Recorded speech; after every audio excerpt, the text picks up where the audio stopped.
When was the last time you took a leap of faith, trusting that everything is going to work out? Do you crave growth, or are you merely content with the status quo? If you want more out of your life, out of your career, and out of your relationships, you are in the right place. Take the leap and discover how to create a life by design rather than living it by default. Real success starts with you. Now here's your host, Colleen Biggs. Hello, listeners, and welcome back to another episode of Take the Leap. I am your host, Colleen Biggs, and I'm so excited to be back here today as we approach all these amazing holidays that we're all relishing in with family. My kids in January say, we're good. No need to get together in January. We had a lot of family over the last few months, so they want a break. I don't blame them. We have a lot of people when we get together. There's 28. I always tell everyone there's 28 just in my family of my kids and my daughter and son-in-laws and my grandkids. So that's a lot of people to have in one house. But we just love this time of the year to get together and celebrate whatever the holidays are. But I love celebrating just time and making memories together with our family. It's very special to me. So we hope that you too are spending this time connecting with your family, connecting with others, and really sharing time together and just being together. I think that's so important. And I'm excited about today's subject, which is about building personal resilience. So much we talk about our businesses, but today we're going to shift that. We did in the last episode too. We talked a lot about taking quiet time for yourself, breathing, really understanding how to connect with your highest inner self. Today we're talking about building personal resilience and why that's so important, and really not leaning on resilience of others, I guess is really what I would say about that. And Wendy Kleinfeldt is with us today. But before we get to Wendy and I introduce my amazing guest, I do want to thank the sponsor of today's show, Phoenix Drone Pros. And at Phoenix Drone Pros, we love what we do and are passionate about each and every drone photography and video shoot. We've been in business since 2015. Our talent and skills shows in the video production we deliver.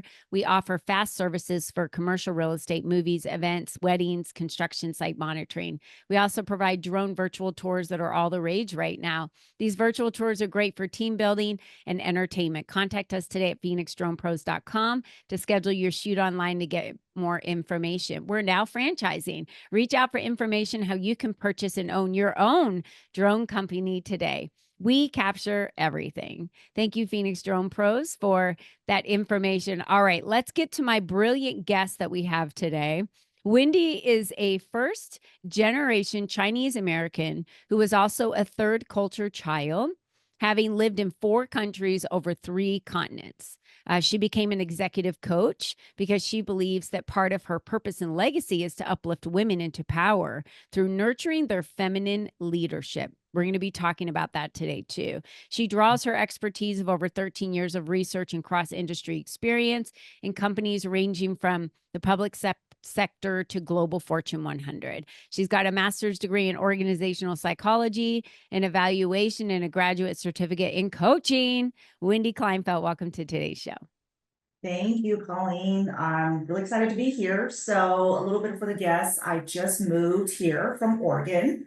So this is such a great way for me to, take a kind of dip my toe into the network and into the space here in the Phoenix area. So super happy to be here. Thank you for having me. Yeah, I'm happy you're here. When anyone moves to Arizona, my friends immediately introduce them to me. They're like, "You have to know Colleen. She is so connected to Yes. everybody in the valley." Yep. And right away, I'm like, "Okay, have you been to this chamber? Have you done this? Have you met this person? Have you connected? Okay, we've got the conference coming up. All of these things that I want you to connect with because it's the fastest way I can get you to connected to so many individuals that can truly change your life." And that's the reason why I do the things I do, is because the feedback I get from women is, my gosh, because you connected me to XYZ or this organization, it changed everything for me. And it's sometimes we just don't know who are the right people to connect with. So I'm definitely a connector. And, over the years, many people say I hate networking. I hate it. I hate it. I hate it. And I teach about networking in a way that's more like attending a dinner party. Why do we, when we go to a dinner party, we just want to know about the other people. We never dive into who are you and what do you do? You know, it's about, oh, do you live here? How do you know Rachel? Do you work close? Do you have a family? Do your kids go to school here? We're trying to find out about that person. Yet when we get into this business networking mode, it's crazy because we just start, everything about business brain. And then we forget Yeah, there's a person standing in front of us that has a heartbeat and you're feelings. you're speaking my language, Colleen. Yeah. So, Wendy, I'm so happy that you're here with us today. Tell me a little bit about what it was like. I have not traveled that much through so many of the different countries. And you said you've learned so much from your parents about Yeah. traveling and being born in China, moving to Hungary, and you moved to Thailand during your college years. Have you found that this traveling and kind of taking little leaps Mhm. everywhere has really helped you build your personal resilience? And what did that take? Was it on purpose or was it on accident? Yeah, well, definitely, I would say it was by accident because a lot of my travels happened when I was younger. And as anybody knows who's listening, that when you're young, especially when you're 18, you're not thinking about how do I build my resilience? You're thinking, how do I have the most fun in college?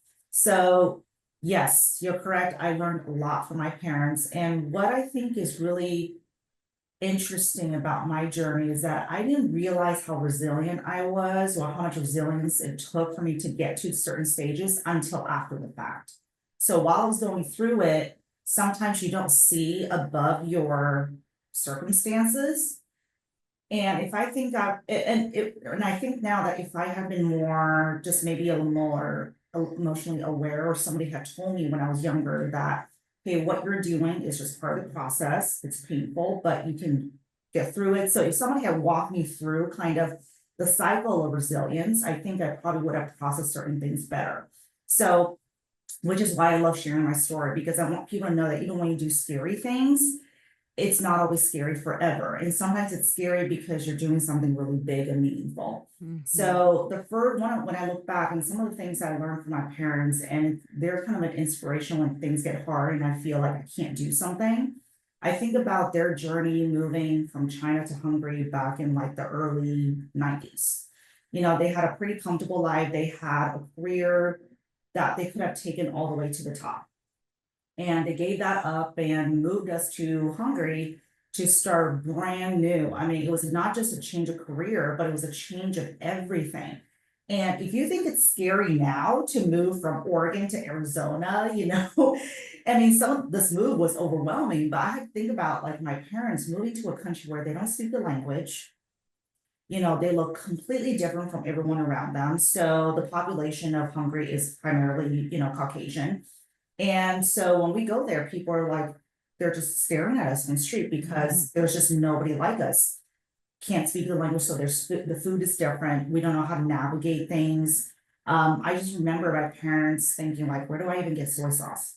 Right. And if anybody knows in the Chinese cuisine, that's like a staple, right? Rice, soy sauce, It's all like the other, ketchup. It's like ketchup to maybe even more. Americans. Maybe it's more Yeah. like mayo, it And goes in mayo. everything, Yeah. right? Or And butter. Yeah. and they had, and then they had to kind of like think about like, okay, how do we get an apartment? How do we do this and that? I have no idea how they did all this with minimal understanding of language. And not only were they able to get an apartment, but they built a life for me and later on for my sister. They put us in private school. Mhm. I mean, they just built a life from scratch. And they probably shielded me from a lot of the obstacles that they faced, but even as a kid, I could see how difficult that was.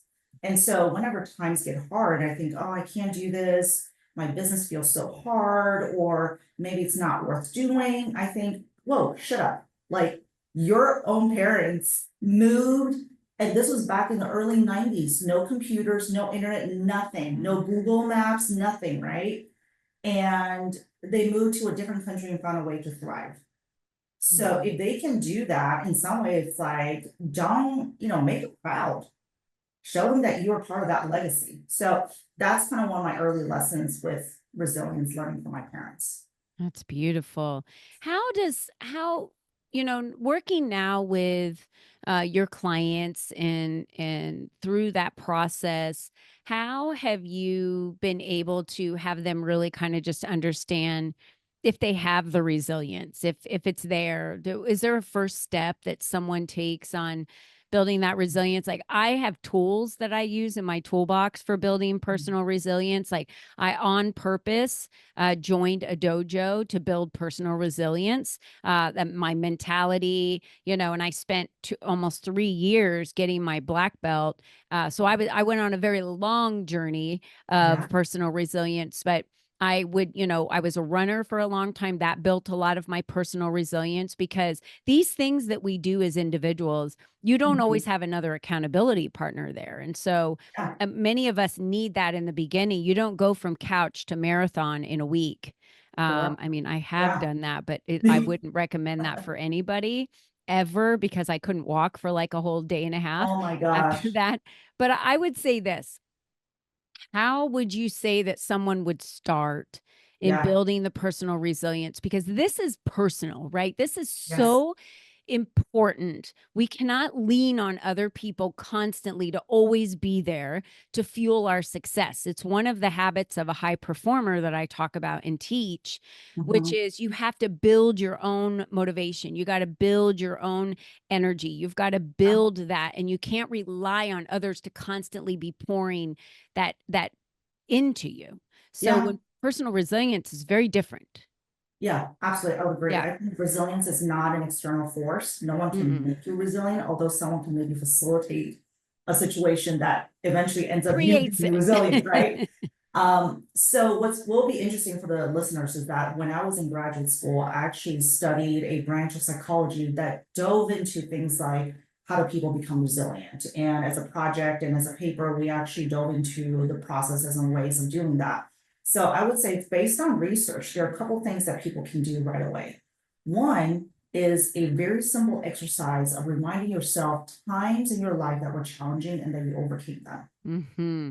So just a simple fact of you revisiting and analyzing, reviewing those situations can be super helpful. And it's not just looking at them and going, oh, I guess that was hard, but it wasn't that bad. I will give, no, no, no.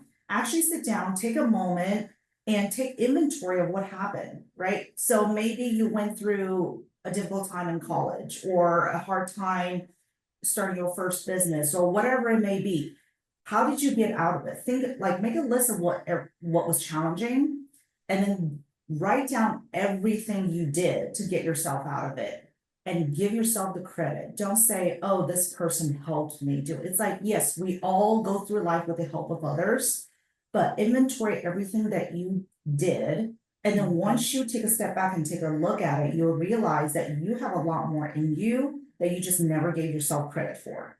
Yeah. And that past experience is actually a way to build that, I would say, kind of like a starter resilience battery, if you will. And Yeah. resilience really only happens in action. Resilience Mm-hmm. really means it's just you being able to bounce back when you trip and fall.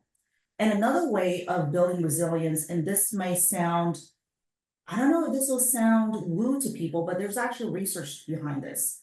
You have to build joy in your life. So the research is actually pretty clear. The more positive emotions, now I'm going to get a little more technical just by saying, positive emotions, but in day to day, it's happy moments, right? Feeling good. The more positive emotions you can build, it's like you're building up your battery for when things get bad. And the more Mm-hmm.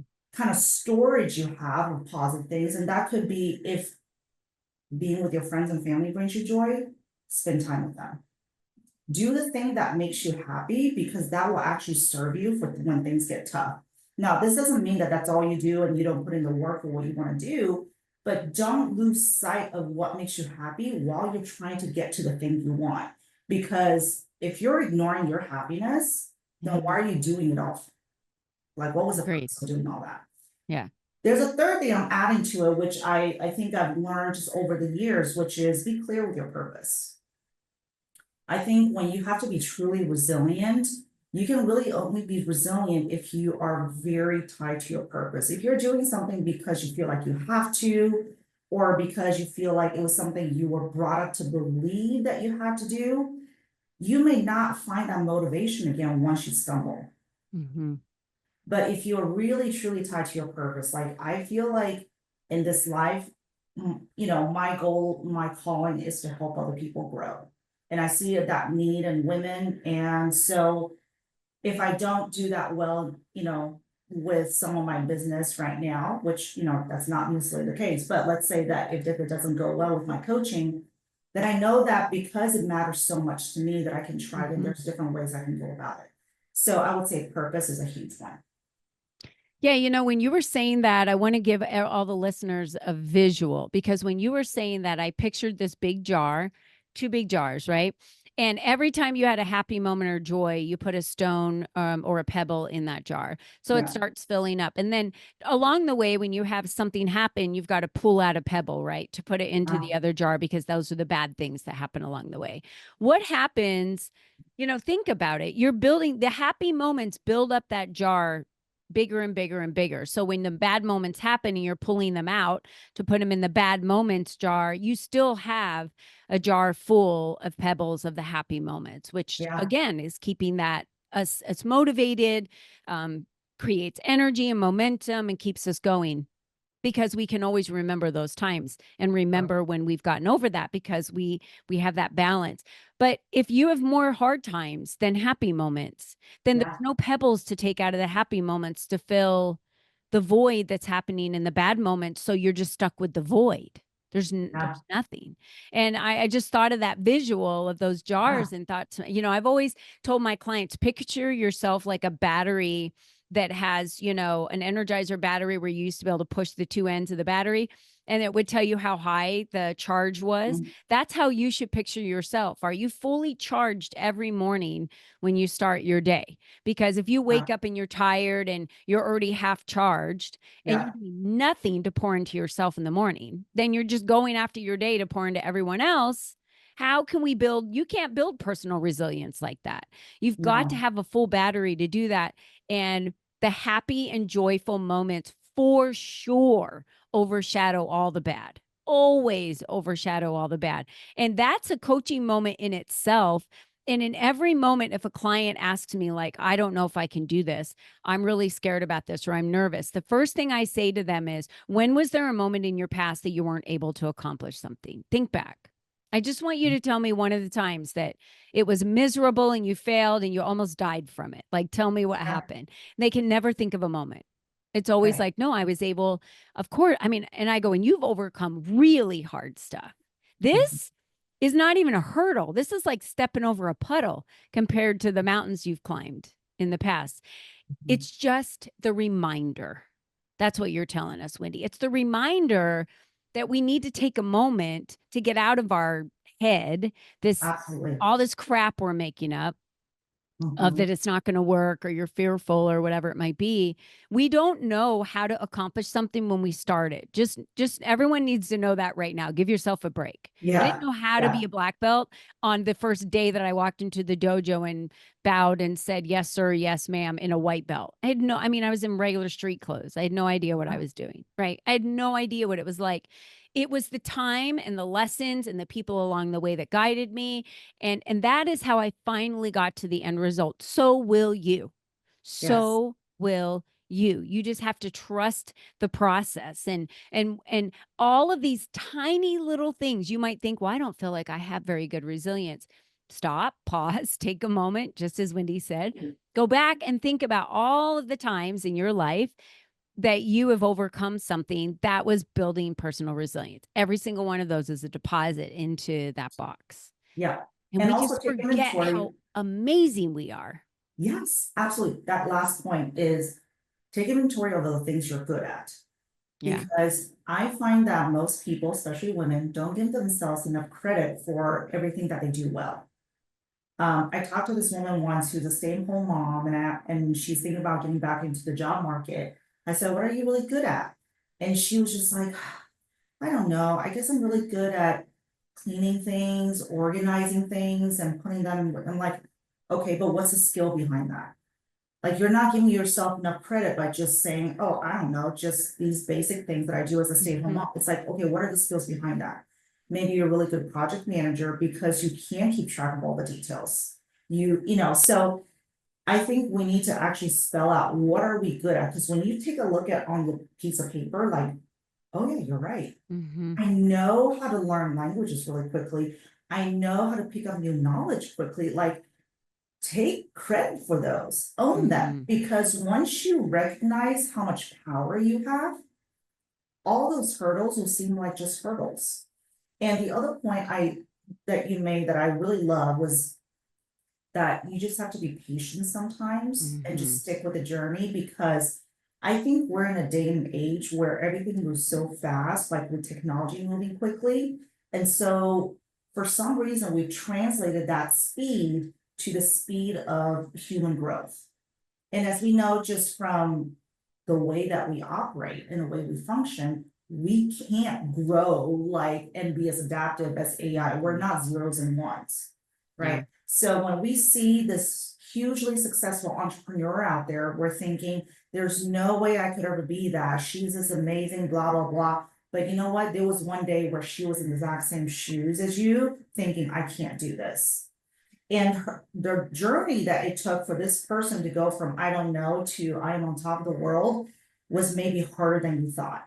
Because people always show you the positives, right? Like with social media, LinkedIn, everything, people show you the highlights, they don't show you the lowlights. So you have to accept that as with anything worthwhile doing, it's going to be challenging. And you do have the resilience to go through things, because if you've gone through life thus far, you know how to bounce back from challenges. And I think a lot of it is also the story you tell yourself. This is something that I've been talking to people about, is that, some people look at it as like, what's the mindset you have? And I think behind that mindset is a story.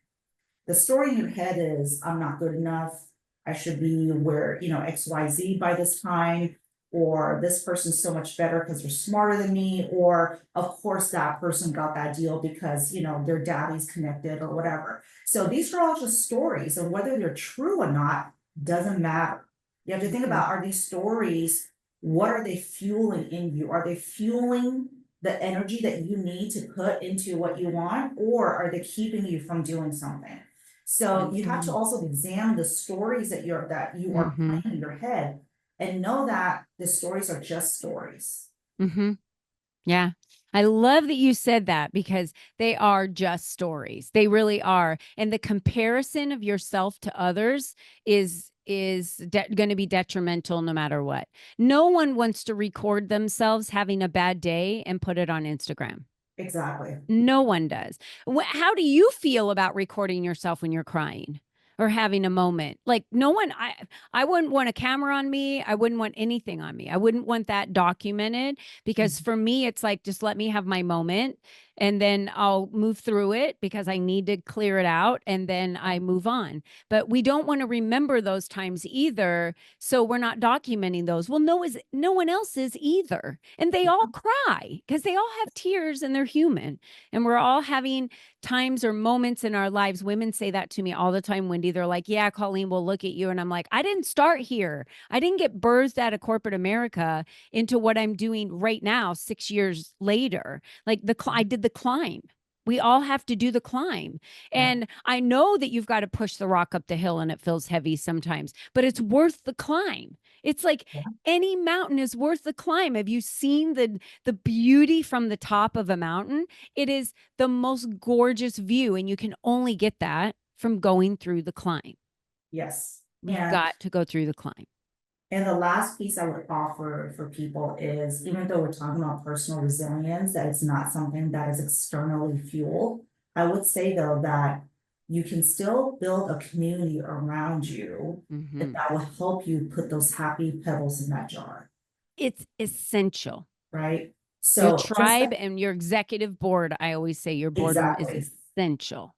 And just like that imagery of pushing the boulder up the mountain, who says you have to push by yourself? Yeah. No, Right? you've got all of these people giving you different perspectives and advice, and they're Right. opening doors for you. That's called your social capital. They're there providing opportunity for Exactly. you. But that doesn't mean that I think the balance that we're talking about here is you can't rely on everybody else to do it for you. You've got to do the heavy lifting. But when we do it together with Yeah, other people, it doesn't feel as hard. You exactly. always feel supported and loved. Yeah, and I'm running along, building on that imagery, so people can't push the boulder for you, but they can be standing by your side when helping you out, when you say, you know what, my arm's a little tired, can you hold me just a little bit Yeah. while I take a rest? I love that. Or it's maybe somebody who's further along and you say, hey, how do I get up there? And they say, you know what, you should take this path.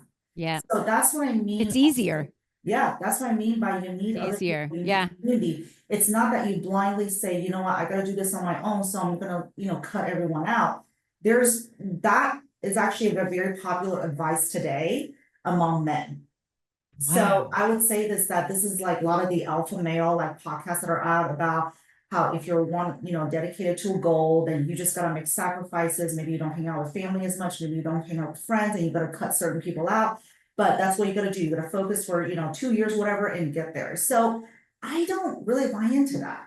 You need No. community, you need others in a way that Yeah. fuels you, even though they can't do it for you.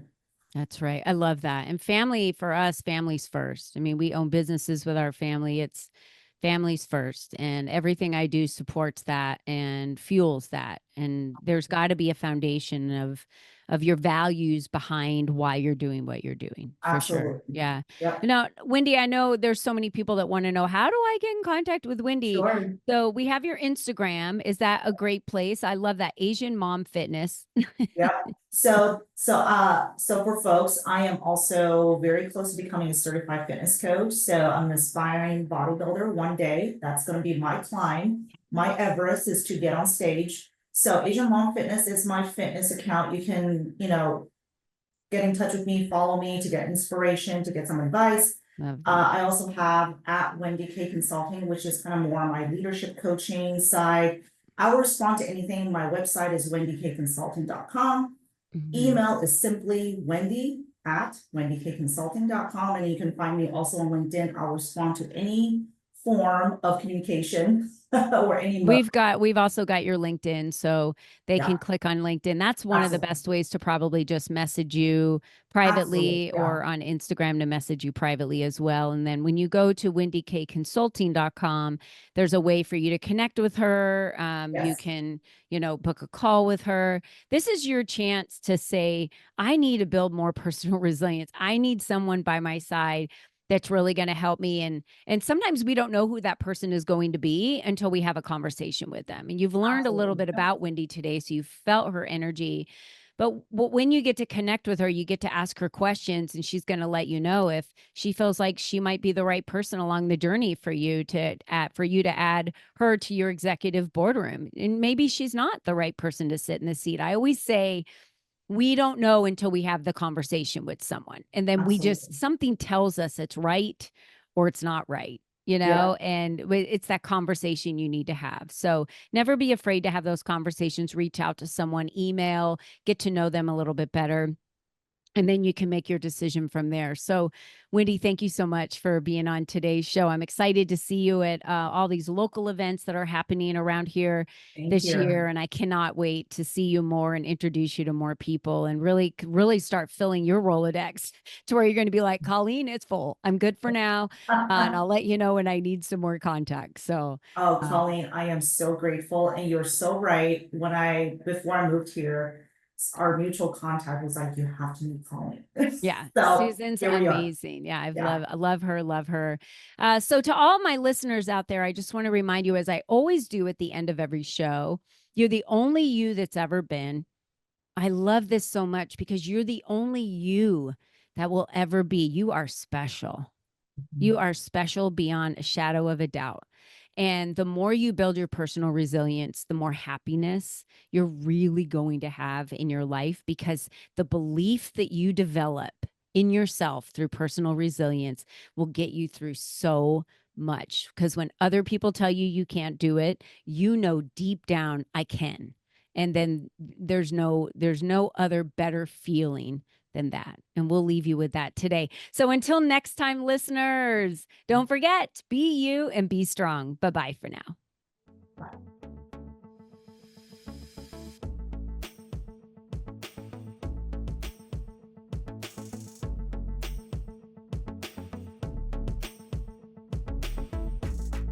We hope you enjoyed our show today, as our guests shared their secrets on designing their life by taking the necessary leaps to expand their influence and attract the right people and clients into their lives. To start these easy steps for yourself, be sure to visit www.colleenbiggs.net/freebies to download the 7 ways to increase your exposure today.